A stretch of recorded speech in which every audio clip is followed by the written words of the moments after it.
హాని సంభవించిన ఎడల నెరసిన వెంట్రుకలు గల నన్ను మృతుల లోకములోనికి ఎంతసేపు చావు చావు చావు సమాధి సమాధి సమాధే.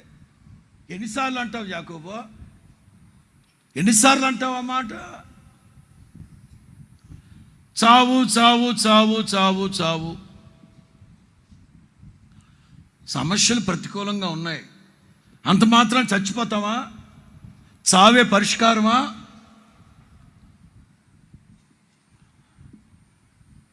చెప్పనా? 2001 నవంబర్ 30 నాకు యాక్సిడెంట్ అయింది. 13 రోజులు చాలా ఇబ్బంది పడ్డాను మరణ పడకలో. మన డాక్టర్ అమ్మలు కూడా చెప్పారు, చచ్చిపోతారు, గ్యాంగ్రీన్ అయిపోయింది కాలంతా, ఈ లోపలంతా. చచ్చిపోతాడు చచ్చిపోతాడు చచ్చిపోతాడు చచ్చిపోతాడు. ఆ టైంలో కదా రాసుకుంది ఆ పాట. నిరంతరం నీతోనే జీవించాలనే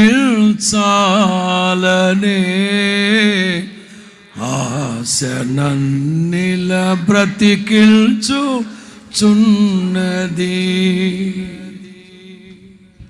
అందుకే దావీదు అంటాడు, నేను చావను, సజీవుడనై యెహోవా క్రియలు.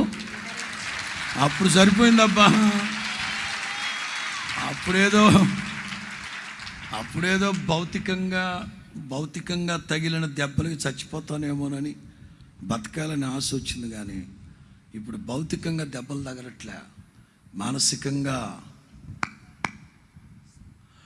దేహమందు గాయమైతే కుదుట పడును కదా,